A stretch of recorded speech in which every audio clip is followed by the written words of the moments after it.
Ano po?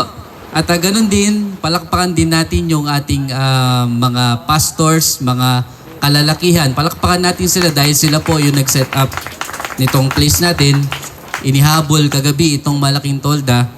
At kung hindi yun naihabol, hindi natin alam kung saan tayo sisiksik. Ano? Sa init. Alam ko na marami sa inyo ngayon ay gusto nang matikman o maramdaman ang tubig alat. Sino nang nakaligo pa sa dagat kahapon? Wala pa? Meron na. Madaya itong mga to. Minus points. Hindi, biro lang. So, alam ko excited. Pati kami excited. Pati si Caleb excited. Yet, mainit pa kaya mamayang hapon tayo. Pag medyo lumilim na. At alam ko marami sa inyo excited sa mga activities, lalo na sa mga games. Sino dito ang ready na sa mga games? Exciting yung mga games natin. Mamaya i-announce nila yung mga games natin. And ano pa? Higit sa lahat, salamat sa Panginoon. Palakpakan natin ang ating Panginoon. Yung pinakamalakas sa palakpak dahil lahat po ng ito ay hindi mangyayari kung diniloob ng Panginoon. Amen. Kaya lahat ng ito, lahat ng meron tayo, lahat ng tinatamasa natin ngayon, it is all because of God. Amen? So lahat tayo ay yumuko at manalangin as we start. Panginoong Yesus, Diyos namin na dakila at makapangyarihan sa lahat. Sa iyo po ang papuri, pagsamba at pasasalamat lamang, Panginoon. Ikaw lamang po ang karapat-dapat ng lahat ng ito, sapagkat ikaw ang Diyos na lumikha ng lahat ng bagay. Ikaw ang Diyos na tumawag sa amin, nagmahal sa amin. Ikaw ang Diyos na nagligtas sa amin, Panginoon.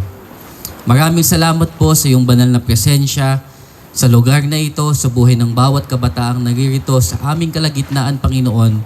Dahil kahit ni minsan, Panginoon, you never failed, O Lord, na ibigay lahat po, Panginoon, ng kalakasan at pangangailangan namin simula nung pagbiyahe hanggang sa araw na ito, Panginoon.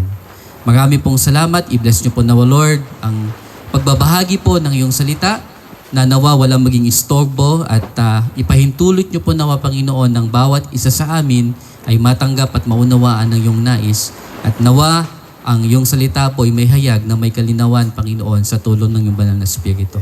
Ito po ang aming samot dalangin sa pangalan ng Panginoong Yesus. Amen. So mamaya, pag may inaantok, kung medyo napansin yung tulog na, bulungan nyo lang bulungan nyo lang, may magpipicture sa'yo, kamo. Gusto nyo bang may flash yung mukha nyo mamaya dyan? Wag. Kaya huwag kayo matulog. Okay. Sige. So ang topic po natin ngayon, ano ulit yung tema natin? Pakibasa nga po. Nasa manual po ninyo. Okay, sabay-sabay tayo. Ano po yung team natin? Ulit. 1, 2. Lakas natin na. 1, 2, 3, go. Nandiyan ba sa manual nyo? Okay. Again. One more.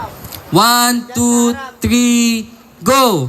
Upholding the gospel of Christ in a digitally dominated culture. Pag sinabi nating digitally dominated culture, sabi nga po ni Pastor Noel kanina sa preaching niya, sa generation nyo ngayon, kayo ay pinanganak na sa, digital world. Pastor, digital world.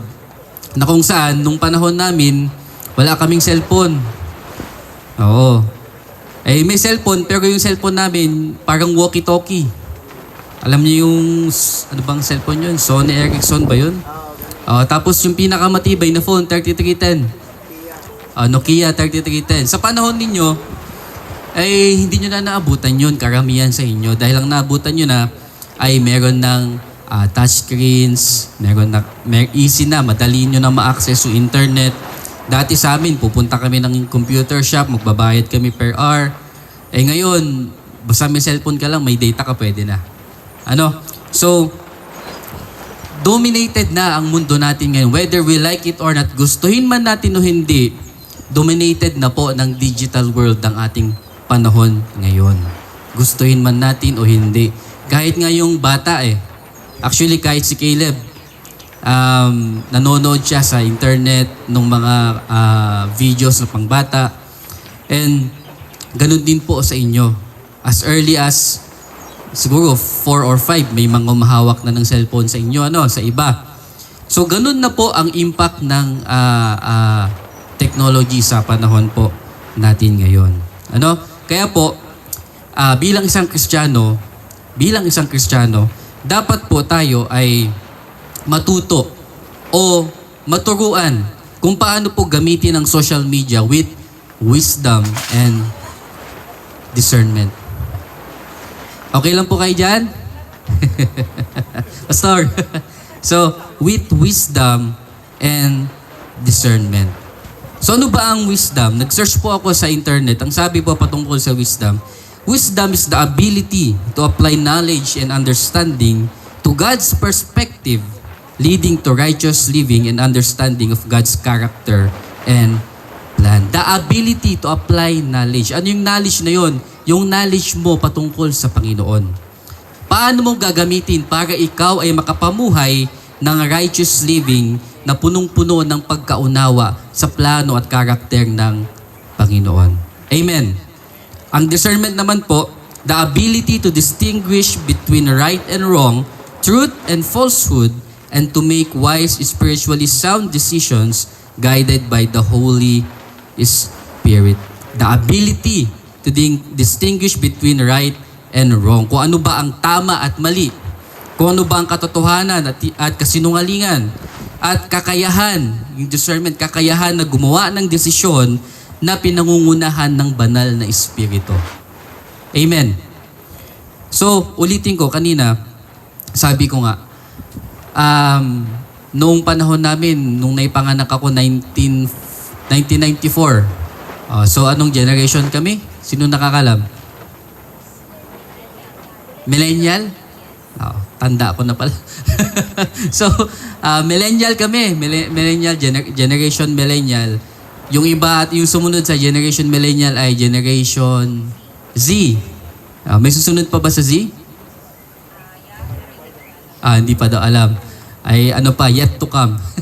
So, sabi ko nga, ang bilis ng panahon. Dati, yung panahon namin, wala kaming touchscreens. At sa mga kaedad namin kayo noon, ang laro lang namin more on physical games. Ngayon, sa edad ninyo, marami dito ang nagmo-mobile games na. Marami ba dito? Halos lahat. Guilty kayo lahat. Biro lang. So, halos lahat tayo, naranasan na natin yan. Lahat kayo. So, kahit saan sa mundo, mababatid natin, almost everywhere and everyone in the world ay engaged po dito sa digital world na ito. Bakit? Kasi napaka-useful po ng social media o ng digital world sa atin. Paano siya naging useful? Halimbawa ako, yung nanay ko nasa abroad, basta may connection lang at free time kami parehas, one click lang, pwede kaming makapag-usap. Ganun siya ka-useful. Samantalang dati, nung unang panahon, wala pong ganun. Yung mga una-una pang panahon, liham lang. Yung sumunod, telephone, landline. Wala pa yung makikita mo yung picture habang kausap mo yung video. Ngayon, madali na pong mangyari yan. Ganun po. Tapos, ano pa yung mga examples niya? Dati, kapag gusto mong i-search ang isang bagay, ay magbabasak, pupunta ka sa library, babasahin mo siya thoroughly. Ngayon, internet na lang. I-click mo na lang siya, ilalagay mo na lang siya sa search engine. Pagka-enter mo, lalabas na maraming pwede mong mapulot. And it is very useful. Tama ba? Useful. Lalo na sa inyo, sa inyong mga kabataan. Pag nag-aaral kayo, meron na nga rin yung tinatawag na ChatGPT. Sinong gumagamit dito? Ginagamit ni Brother Raymar. Yung sa pag-aaral, useful siya, pero wag naman kayo doon dumepende, sabi nila. So, very useful, lalo na sa atin kapag may mga bagay tayong gustong matutunan. Ngunit, gaano man ito ka-useful, itong social media sa buhay ng bawat isa sa atin, pwede rin po itong maging sanhi ng matinding kalamidad sa buhay ng bawat isa.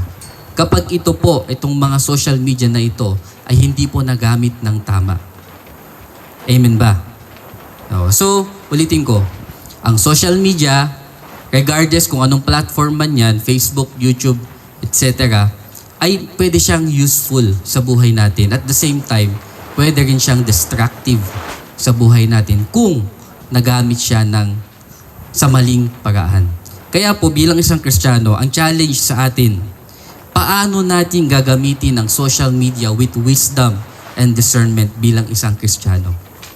How can we use social media with wisdom and discernment? So, everything we do and how we live our lives surely has an impact in the world. Nainiwala po ba tayo doon? Regardless kung anong edad mo ngayon. Ano man ang ginagawa mo sa buhay mo ngayon, ito ay mag-iiwan ng impact sa mundo. Tama po ba? Kung halimbawa na lang, kung ikaw ay pasaway na anak, ano magiging impact mo sa ibang kapitbahay mo?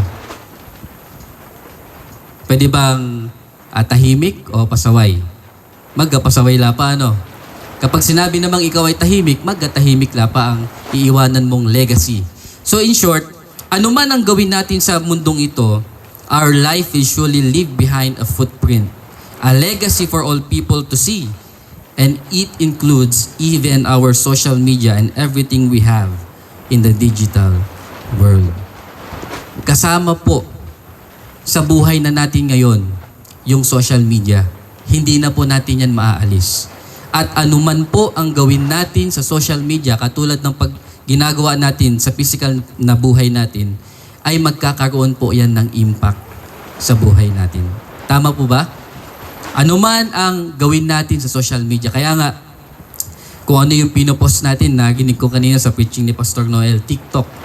Sino dito ang may TikTok accounts? Oy, nahiya sila magtaas. Friend ko nga iba eh. Hindi, biro lang. Kung ano man ang ginagawa natin sa mga social media platforms na yan po ay maaaring mag-iwan ng impact sa mundong ito. Lalo na sa buhay ng mga nakakakilala sa atin through social media. Even yung mga tao na hindi nakakakilala sa atin. May sinulat po ko dito, your social media may not portray a whole picture of who you are, but it will surely reveal a portion of it. Sabi nila, yung mga taong maraming followers sa social media, sila daw yung tinatawag na influencers. Tama ba? May mga fina-follow ba kayong influencers? Meron o meron? O halos. May mga sinusubaybayan tayong influencers. Kami nila, Pastor Noel, Pastor Ed, Pastor Ricky, may mga sinusubaybayan din kaming mga influencers. Pero yung mga influencers na yun, mga preachers and Reformed theologians. Sila yon, yung mga pastors na pinapakinggan namin. So, hindi lamang yung mga taong maraming followers sa social media ang pwedeng matawag na influencers. Bawat isa po sa inyo na may social media account, you are an influencer. Influencer sa mundong ito. Kaya nga po, ano man ang gawin natin, whether good or bad sa social media, mag-iiwan ito ng impact sa mundong ito, lalong-lalo na sa buhay ng mga taong makakakita nito. Kaya nga po ang challenge sa atin bilang mga Kristiyano, we should use social media with wisdom and discernment. So number 1, papaano natin ito gagawin? Number 1, by being founded and rooted in the Word of God. Ulitin ko, paano po natin magagamit ang social media with wisdom and discernment? Number 1, by being founded and rooted in the Word of God. As a Christian, tayo pong mga Kristiyano, we hold to the doctrine of sola scriptura, o Scripture alone, where it is the key theological doctrine in Protestantism, affirming that the Bible is the ultimate and sole authority for Christian faith and practice. Sa atin pong mga Christian, ang isang doktrina na niyayakap natin sa buhay natin, Scripture alone. Sabihin mo nga sa katabi mo, kapatid, Scripture alone. Lingunin mo, medyo gumagano na yung mata. Sabihin mo, tapigin mo, kapatid, Scripture alone. Anong ibig sabihin nito? Ang scripture alone o ang salita po ng Panginoon, Bible, Bible no awang. Sinong walang Bible? I suggest na lahat po tayo mag-acquire po ng Bible. Amen. Hindi ako fan kapag ang Bible mo sa phone lang. Though useful ang Bible sa phone, pero mas maganda kung may sarili kang Bible. Amen, Pastor? May sarili tayong Bible. So, ang salita po ng Diyos, ito po ang pinakamataas na authority sa ating pamumuhay dapat bilang isang Kristiyano. Amen. Wala na pong hihigit pa. Wala na pong iba. Dapat ito po ang salita ng Panginoon. Dito nakabatay kung paano tayo mamuhay. Amen. Hello? Dapat dito po nakabatay kung paano tayo mamumuhay bilang isang Kristiyano. Dapat dito po nagmumula lahat ng pangangailangan natin sa pamumuhay bilang isang Kristiyano. So basahin ko lang yung iba pang about sa sola scriptura. Sabi ni Justin Peters, it holds that the Bible is not only authoritative, but it is also sufficient for everything that we need to grow in grace and knowledge of our Lord Jesus. It also holds that God reveals Himself true and only true is Scripture. Amen. Sufficient. Pag sinabi nating sufficient, sapat na ang salita ng Panginoon upang tayo ay magkaroon ng wisdom and discernment kung paano tayo mamumuhay bilang isang Kristiyano. At kasama din po dyan, yung paano po tayo makiki-engage sa social media bilang mga anak ng Diyos. No? Kasama po dyan. In view of this doctrine, we believe that there is no other way for us Christians to gain wisdom and discernment in dealing with everything, including social media, but through the Word of God. Ano pong sinasabi niya sa 2 Timothy chapter 3 verse 16 to 17? Basahin ko lang po sa English po ito. Ito po ang kanyang sinasabi. All Scripture is breathed out by God and profitable for teaching, for reproof, for correction, and for training in righteousness, that the man of God may be competent, equipped for every good work. So, ang Bible, hindi lamang po siya limited sa mga ganitong pagtitipon. Ito po ang salita po ng Panginoon, ng authority ng salita ng Panginoon, extended sa lahat po ng aspeto ng buhay natin. At dahil yung tema natin, upholding the upholding the gospel of Christ in a digitally dominated culture, lalong-lalo na po sa ating social media. Amen. So ang tanong po ngayon, paano po tayo magiging founded and rooted sa salita ng Panginoon? Siyempre, tulad ng sinasabi din po ng salita ng Panginoon, we should meditate on the Word of God. Kabisado siguro natin yung Joshua chapter 1 verse 8, Do not let this book of the law be departed from your mouth, but you shall meditate on it day and night. Ano pa yung kadugtong niya?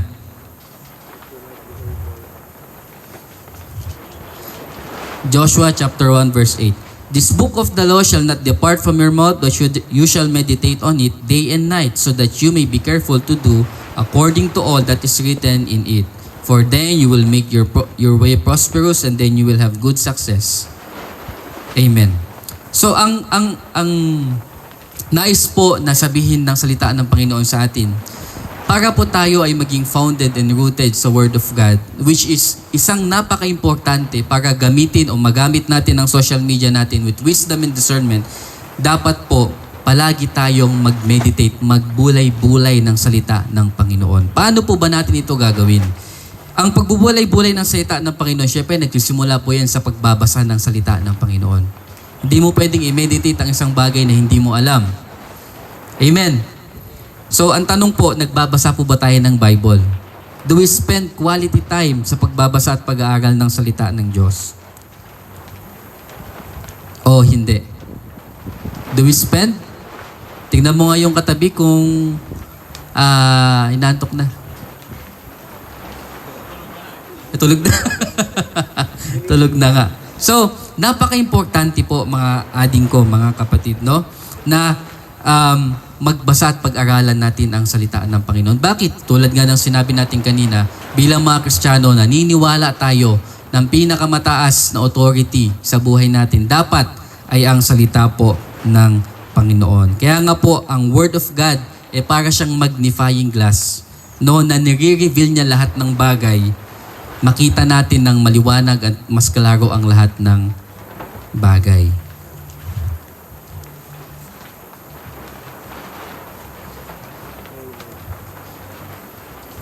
So, basahin ko po itong nakalagay dito. Access to vast information about almost everything is just at the tip of our fingers. Yun, tulad nga ng sinabi ko, kapag may cellphone ka, may internet connection ka, pwede mo nang i-search kung anong gusto mong i-search. At to warn you, lahat po tayo, kahit anong gusto mong i-search sa internet o sa social media, pwedeng lumabas, masama man o mabuti. Lahat po ng tao, lalong-lalo na po tayo ay vulnerable. Exposed po tayo sa mga bagay na ito.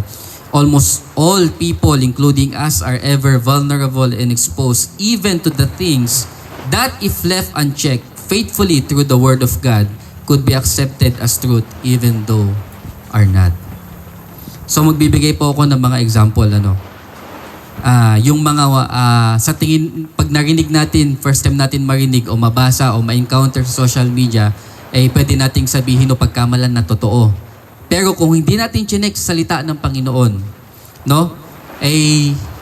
makikita natin kung ano ang katotohanan, kung ano ang tama at mali. Number one, halimbawa lang, sinasabi sa social media, isa sa mga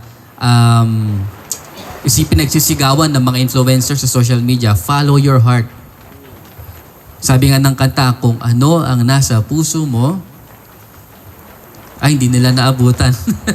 Kung ano ang nasa puso mo, sundin mo. Pero anong sabi ng Bible? Sa Jeremiah 17 verse 9, your heart is deceitful. Yung puso mo, hindi mo dapat pagkatiwalaan. Bakit? Ipapahamak ka niyan. Ipapahamak tayo. Ano pa? Love yourself.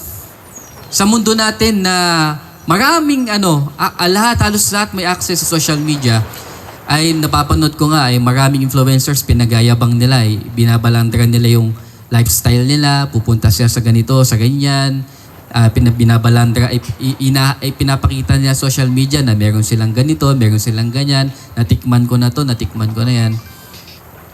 Isa yun sa pagpapakita na this is my life and I love it.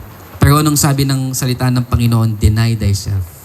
Sa Matthew chapter 16, 24 to 25. Kung ikaw ay isang Kristiyano, ang buhay mo ay hindi na sa iyo. Kung ito ay para sa Panginoon na. Amen. Ano pa? Pursue your own happiness. Habulin mo idagdagan mo, ano ba yun sa iba? Yung magpapasaya sa iyo. Ang habulin mo, yung magpapasaya sa iyo. Pero anong sabi ng salita ng Panginoon? Psalms 37 verse 4, delight yourself in the Lord. Amen. Ano pa? Trust your instincts. Pero nung sabi ng salita ng Panginoon, Proverbs 3 verse 5 to 6, trust the Lord with all your heart. Ano pa? Pursue wealth. Tsaka yung sinasabi nilang manifesting. Pero nung sabi ng salita ng Panginoon, Matthew 6:33, seek first the kingdom of God. Ito lamang po yung ilan sa mga example o halimbawa na pwede nating ma-encounter sa social media. Na kung hindi natin iingatan, ito na yung pangahawakan at paniniwalaan natin. Pero taliwas pala sa salita ng Panginoon. Amen. Ano pa? Alam niyo po bilang ako din isa sa gumagamit ng social media, hindi mo may iwasan na makakita ka ng mga bagay na hindi ka nais-nais. Habang nag-scroll ka, may mga, sabi nga ni Pastor Noel kayo, nagulat nga ako may mga nagti-TikTok, may mga nagpo-post, labas ang pusod. May mga iba na nagpo-post, halos wala nang takip. In short, Kung hindi po natin iingatan, kung hindi natin gagamitin ang social media with wisdom and discernment ng tama sa tamang paraan, ay maaari tayong mapahamak. Amen. Sa murang edad natin na yan. Maaring, ano mo tawag dito? Malason yung isip natin, madungisan, at mahirap pong makarecover dyan. Amen. Maraming temptation sa social media. So yun po yung point number 1 natin. No? Paano natin gagamitin ang social media with wisdom and discernment? Number 1, by being founded and rooted in the Word of God. Hello? Ay, okay. God is good. And all the time. 1 plus 1. Ay. Okay, so number 2. Point number 2 po natin. By being careful to where we spend most of our time. Sa Ephesians chapter 5 verse 15 to 16, sabi niya dito, look carefully then how you walk not as unwise, but as wise, making the best use of time, because the days are evil. Sa 2 Timothy chapter 3 verse 14 to 16, but as for you, continue in what you have learned and have become convinced of, because you know from those from whom you learned it, and how from infancy you have known the Holy Scriptures, which are able to make you wise for salvation through faith in Christ Jesus. May kasabihan po tayo na life is short. Life is short. Narinig nyo na ba yun? Life is short and time is limited. Tama po yun. Kasi po, ang buhay natin, hindi natin alam kung kailan ito matatapos. Tanging ang Diyos lamang po ang nakakaalam. Amen. Sabi sa James chapter 4 verse 14, no one knows what tomorrow will bring. Walang nakakaalam. Basahin ko po sa James, o sa Tagalog ay Santiago. Chapter 4 verse 14. Sabi niya po dito, yet you do not know what tomorrow will bring. What is your life? For you are a mist that appears for a little time and then vanishes. At marami pa pong Bible scriptures na nagsasabi na ang buhay po ay napakaiksi. So, big sabihin, kung ang buhay natin po ay napakaiksi, dapat ito ay gamitin natin ng tama. Amen. Gamitin natin ng tama. Alam niyo po, nanggaling na rin ako dyan. Minsan na rin akong nagkamaling gumamit ng oras ng aking oras. Kasi kung mauunawaan natin na ang oras na meron tayo, ang katumbas nito ay buhay natin, siguro matututo tayong gamitin ito ng tama. Bakit? Kasi bawat oras na lumipas sa buhay natin, hindi na natin may babalik. Sabi nga ng iba, narinig ko nga sa ibang nagpipreach, time is the only commodity that if you spend it, you can never earn it back. Narinig ko lang po. Napakagandang sabihin o ulitin. Kaya nga yung sinasabi na bakit mo ginagamit ang social media, yung sabi ng iba, para time killer o palipas oras. Alam niyo po, kapag hindi natin nabantayan, uubusin ng social media o ng iba pang bagay sa cellphone yung ating oras. To the point na wala na tayong magagawa. Wala na tayong matatapos. Nasubukan ko na yan. Totoo po yan. Sa isang araw, halimbawa lang, paggising mo, anong una mong ginagawa? Siyempre, didilat, pastor. Hindi. Minsan, ako, guilty rin ako dyan. Unang gising, cellphone agad. Aminin natin, dumaan din ako dyan. Cellphone agad. Yung iba, pastor, pinapatay ko lang yung alarm. Pagkapatay ng alarm, nag-check na ng status. Scroll up, scroll down. Tapos wala na hanggang naubos na yung oras. Wala na tayong time sa pagbabasa at pananalangin. Alam niyo po,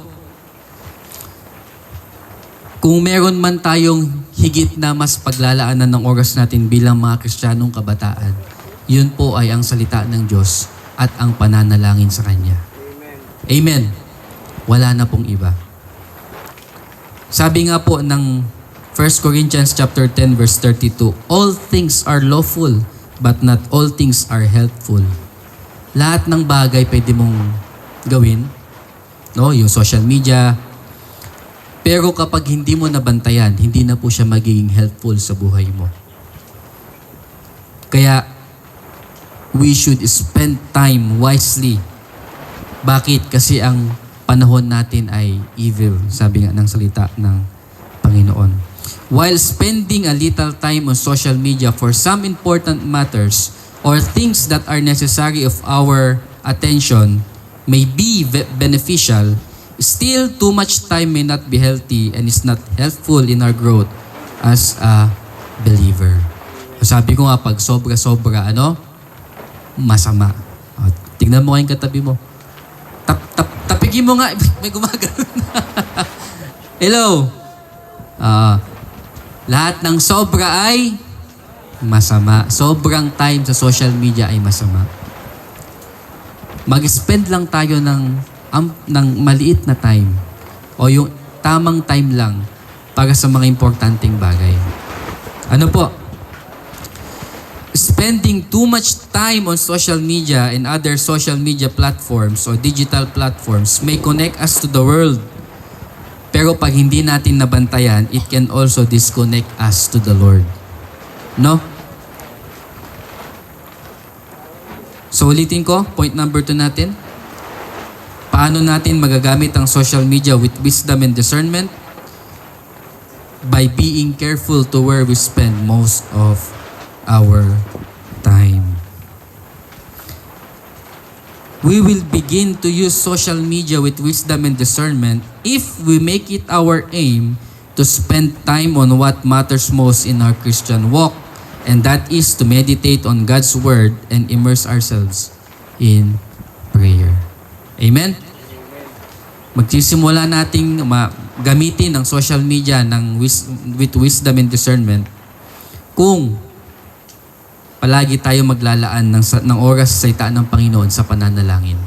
In fact, kapag nga ang pinakamagandang gawin nga natin kapag naglalaan tayo ng time social media, why not na ang i-search natin o pagtuunan natin ng oras yung mga bagay na makakatulong sa ating paglago bilang isang Kristiyano. Actually, gustong-gusto namin, kaming mga pastors, kapag may napapanood kaming mga videos ng mga preachers, mga bagong quotations, mga preaching ng mga theologians na mapananaligan, pinapanood namin, tinitignan namin sa Bible, isinishare namin for the benefits of others. Amen. Wag lang tayo basta mag-post lang ng puro katatawanan lang, puro kalokohan. Though sometimes pwede rin, no? Pero sabi ko nga, pag sobra at hindi nabantayan, ay pwede nating ikapahamak. Ang tanong sa atin ngayon, paano mo na ginagamit ang oras mo? So challenge po sa atin yan. We should spend our time or use our time wisely. Amen? So malapit na ako. Sobra na ba yung oras ko? Okay pa? Mainit pa, sulitin ko na to. Hindi, biro lang. An idol is not limited only to a graven image, but anything that we devote ourselves into. Kaya too much time to social media, maaaring yan na rin po ang magmaneho ng buhay natin. In short, yan na ang maging Diyos natin. Huwag nating hayaan yun. Amen? Do not, therefore, we need to be very careful not to let social media take the place of God sa buhay natin. Amen?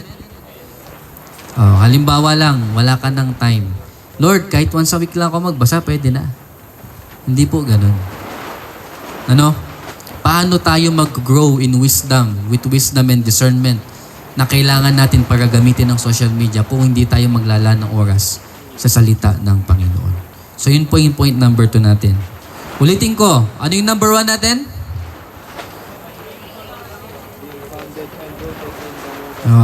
Tulog na yung iba. By being founded and rooted in the Word of God. Number 2, by being careful to where we spend most of our time. And then number 3, on how we can use social media with wisdom and discernment. Number 3, by seeking to honor God in everything. Ultimately, ang pinakamataas po at pinakamalaking layunin ng buhay natin at lahat ng bagay sa mundong ito is to glorify God. Naniniwala ba kayo dun? Nauunawaan ba natin yun? Gusto ba nating tanggapin yun? Pastor, paano yung pangarap ko? Paano yung gusto kong gawin? Hindi. Lahat po, ang pinakamataas, pinakamalaking layunin ng buhay natin bilang mga anak ng Diyos ay to glorify God. All things are created for this one purpose. Amen. Lahat ng bagay ay nilikha para sa iisang dahilan na ito. And everything is falling in place just exactly for this. Amen? So, bilang isang Kristiyano, ito po dapat ang pinakamahalaga sa buhay natin. Even sa paggamit natin ng social media. No? So, ang tanong po sa atin, kung ito ang pinakamahalaga at pinakamalaki at pinakaimportanteng layunin ng buhay natin, yung magbigay ng kaluguran sa ating Diyos na banal, ang tanong po dapat na meron tayo sa ating isipan every time nagagamit tayo ng social media, is God glorified in the way I use my social media? Napapapurihan ba? Naitataas ba? Napaparangalan ba ang Diyos sa tuwing ako'y gagamit ng aking social media? O napapahiya siya? Ano? Sa lahat ng pinupost natin, dalawa lang ang pwedeng kahinatnan yan. It is to glorify God or to bring shame sa Kanya. Kaya i-challenge natin yung ating sarili. Amen. Pangalawang tanong dapat na meron tayo. In using social media, do I reflect the characters of a person led by the Spirit of God? Sumasalamin ba kung ako ba ay gagamit ng social media, yung social media ko ba ay sumasalamin ng buhay na pinangungunahan ng banal na Espiritu? O hindi? At pangatlo, what kind of impact does my social media leaves behind? Anong klase na, ano ba yung impact sa Tagalog? Anong klaseng impluwensya, kamo na lang. Impluwensya ang iniiwanan ng aking social media. So mga kapatid, dapat po maging be very careful po tayo sa lahat ng pinopost natin at tinitignan natin sa social media. Amen. Be willing to say yes. Yung kasabihan na be willing to say yes even if others says no, and be willing to say no even if others says yes. Narinig na ba natin yun? Kahit na sinasabi daw ng lahat na yes, ay ikaw daw ay no. Kahit sinasabi ng lahat na no, ikaw naman daw dapat ay yes. Paano yun? Halimbawa lang sa social media, ay ang trend ngayon ay yung, lalo na sa politics ngayon. Babalik na naman tayo sa politics. Ay yung years of friendship daw, may sira lang dahil sa politics. Sabi nila, no? Meron yung mga nakiki-engage social media, nakikipag-away, sinisiraan si ganito, sinisiraan si ganyan, nagpo-post o nagchat-chat o nagko-comment ng mga malalaswa o masasamang salita. Kung yan ang trend sa mundong ito, bilang isang Kristiyano, dapat hindi natin yan gayahin. Ano? Dapat hindi natin yan gayahin. At kung ano yung mga hindi naman trend sa social media, lalong-lalo na sa panahon natin ngayon, corny ang tingin sa'yo kapag ang pinopost mo yung Bible verse, kapag ang pinopost mo yung patungkol sa Panginoon, sa kabutihan ng Diyos, yung iba ang tingin sa'yo corny. Pero kahit na hindi ka man in sa kanila, sa Panginoon in ka, yun pa rin ang gagawin mo. Amen. Bakit? Kasi yun po ang nakapagbibigay ng kaluguran sa ating Panginoon. So pag-uwi natin mga kapatid, kung i-scroll down natin ulit yung timeline natin, ano bang makikita natin doon? Sus, ugo, balo ni post ko. Mali pala yung pinost ko. Ay, kailangan ko na itong baguhin. Amen. So last na to, malapit na tayong matapos. Ang salita po ng Diyos sa Matthew chapter 5 verse 13 to 16, anong sabi doon? Ano? Basahin po natin. Patapos na po ako. Matthew chapter 5 verse 16 to 13 to 16. Ito ang kanyang sabi. Tanggal na yung Bible ko.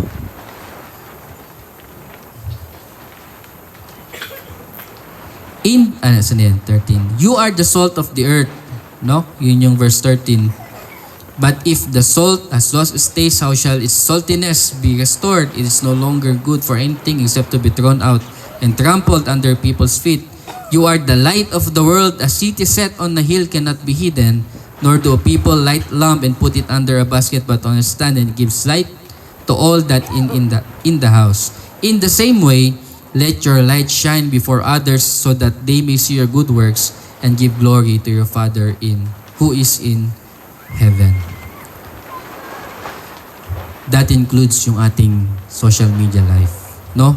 So sa social media, minsan, ang social media ay hindi lang minsan madalas. Punong-puno ng kasinungalingan. So bilang isang Kristiyano, we must be the truth in the world flooded by lies. Amen? Ano pa? Sa social media, mababatid mo punong-puno ng hatred. Marami nagsisiraan, nagbabangayan, nagsisiraan. Sasakitan sa pamamagitan ng salita. Kaya nga bilang isang Kristiyano, we must be the love in a world that is full of hatred. Kung punong-puno ng hatred, yung social media, ang mundo natin ngayon, dapat ang tayo naman bilang isang Kristiyano, we must engage in love. Ano pa? Sa social media, mapapansin natin punong-puno ng kaguluhan, unrest. Pero bilang anak ng Diyos, we must be the peace in the world that is full or sits in unrest. Amen. Sa social media ngayon, no, punong-puno ng kalaswaan. Totoo po 'yan. Ano po? Totoo po 'yan. Maging blunt tayo ngayon. Punong-puno ng kalaswaan. Meron nga yung, kailan ko ba nakita yun? Kagabi o no isang araw. Meron yung teacher, female na teacher. Di ko alam kung na-encounter nyo. Nagaya siya ng parang outing ata yun o get together with his students. And then may mga estudyante siya na, ang estudyante niya kasi mga bata. Parang mga grade 6 or something, mga ganun. Nagbigay sila ng notes sa teacher nila at yung laman ng notes nila, grabe. Kakaiba. Inappropriate sa ganung edad, inappropriate sa isang tao na sabihin mo dun sa, lalo na teacher niya pa, bata pa siya. Napakalaswa. Di ko alam kung maka-encounter niyo yun. Yan po ay impluwensya ng social media na hindi nabantayan ng tama. Ano? So, kung ganyan ang social media ngayon, dapat tayo naman mga Kristiyano, ang makita sa social media natin ay yung purity. Amen. Purity. Ano pa? Social media, punong-puno ng kalungkutan. Dapat tayo punong-puno ng joy. Joy na nagdahil sa Panginoon. Ano pa? Ang social media, punong-puno ng mga bagay na hindi nakapagbibigay ng kaluguran sa Diyos. Dapat yung social media natin, punong-puno ng mga bagay na magbibigay ng kaluguran sa ating Panginoon. Amen? So, yun lamang po. Ulitin ko, using social media with wisdom and discernment. Paano natin ito gagawin? Number 1, by being founded and rooted in the Word of God. Number 2, by being careful to where we spend most of our time. And number 3, by seeking to honor God in everything. Sa lahat ng ginagawa natin, lalong-lalo na sa social media. Let us pray. Lord God in heaven, salamat po sa iyong katapatan sa aming buhay. Salamat po sa pagkabahagi ng iyong salita ngayong hapon na ito. Salamat din po sa pagpapahintulot mo, Panginoon, ng mga bagay na ito na narinig namin, O Lord. At dalangin po namin na lahat po ng ito na narinig namin, nawa ay protektahan mo sa aming puso't isipan, na every time na kami po ay mag-engage sa social media, dito sa digital world na ito, Panginoon, ay mag-engage kami dito with wisdom and discernment na nagmumula sa iyo, Panginoon. Salamat po. Ibeso po namang bawat kabataan na ito, God. Sa pangalan ni Jesus, Amen. Palakpakan ng ating Panginoon.